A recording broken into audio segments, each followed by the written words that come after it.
In Dark Souls, the original shape of humanity is hollows. Hollows are what humans looked like before the advent of fire.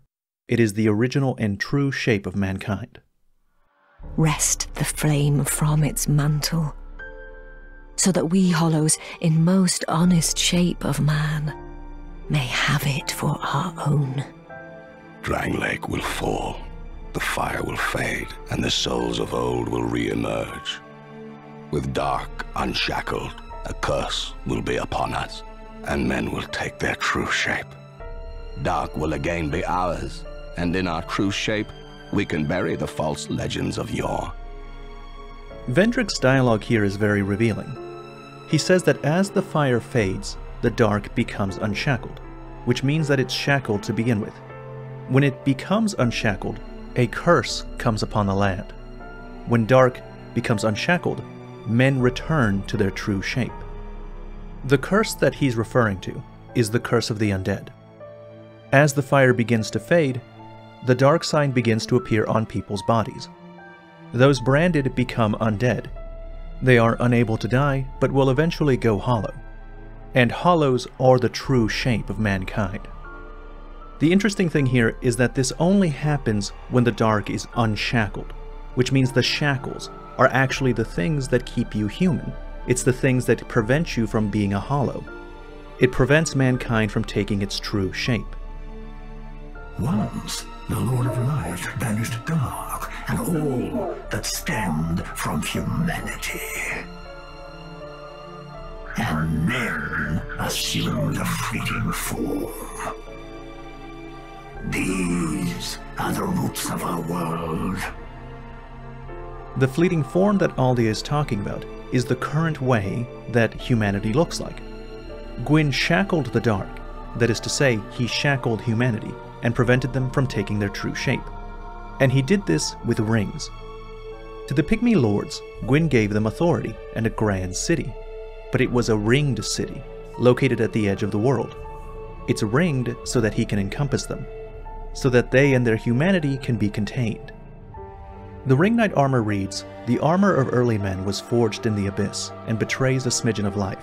For this reason the gods cast a seal of fire upon such armor, and those who possess them." The Ring Knight armor has what looks like a dark sign at its center, and this finally reveals what a dark sign is, and it's exactly what it looks like. It is a seal of fire meant to shackle the dark, meant to contain the spread of humanity. That's why the dark sigil from Uria's questline looks like a dark sign with the seal of fire removed, and humanity seeps from that dark sigil, now that it is uncontained by the flame. The reason that the dark sign becomes visible, the reason that the curse re-emerges, and the reason that men turn into hollows, is because as the fire fades, the seal of fire that contains the humanity in every human starts to weaken. The point here is that fire is actually what keeps you human, and humanity is actually what makes you hollow. Hollows are simply what humans are without fire. At this point, I'm sure some people will want to point out that in Dark Souls 1, you use humanity to reverse hollowing, and will present that as evidence that humanity makes you human. But no, that's not how that works. Because you see, when you gain a humanity in Dark Souls 1, or you use a humanity item, you don't just reverse the hollowing. You don't reverse the hollowing until you take that humanity that you have on your person, and you go to a bonfire, and you reverse the hollowing there. Why? Because you're burning it. You reverse hollowing by burning humanity in a bonfire, which is a miniature version of what you're doing overall in the game. The initial goal in all the Dark Souls games is to banish the dark, to end the curse of the undead, to stop people from going hollow. And to do that, you have to sacrifice yourself. You have to link the first flame, with yourself and all the great souls of your age as the kindling. What you're actually doing in that process is strengthening the fire, and by strengthening the fire, you strengthen the shackles that binds humanity. And with those shackles revigorated, humans no longer go hollow. They no longer take their true shape. And that is exactly what Gwyn wanted all along. He is the one that shackled humanity to the fire, and thereby incentivized them to sacrifice on its behalf. And it worked completely. Humans see hollows, their true shape, as a fate worse than death. They have become obsessed with the fire. They're as devoted to keeping it going as Gwyn was himself. Seeker of fire, you know not the depth of dark within you. It grows deeper still, the more flame you covet. Flame, oh, flame. Peace grants men the illusion of life. Shackled by falsehoods, they yearn for love, unaware of its grand illusion. Until the curse touches their flesh. We are bound by this yoke, as true as the dark that churns within men. All men trust fully the illusion of life. But is this so wrong? A construction of facade, and yet a world full of warmth and resplendence.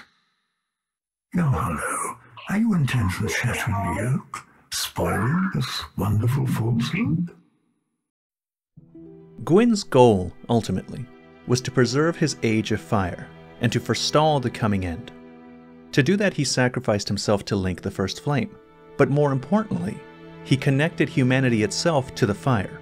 They are instinctually drawn to it. They fell in love with their shackles. They are convinced that light is a blessing and their own nature is a curse. Remember, the curse of the undead only happens when the shackles weaken, when the fire begins to fade, when it can no longer prevent them from becoming what they are. And this state they reject wholeheartedly. It is an offense and a terror to them. Those afflicted by the dark sign are driven from their homelands, banished. In every age they are locked away, in a futile attempt to prevent the curse's spread. And even better, Gwyn set things up so that the culture, the religion of these places, their mythologies, guide them to the north, guide them to the land of ancient lords, in an effort to discover the fate of the undead, all the while telling them that they are chosen, a chosen undead. All of this is done to try and get them to sacrifice themselves for the fire. The whole point of Dark Souls is that long ago, someone else established an order for their own purposes and their own ends. It was a great order with a golden age, and that people who lived within this order found it worth preserving, no matter the cost.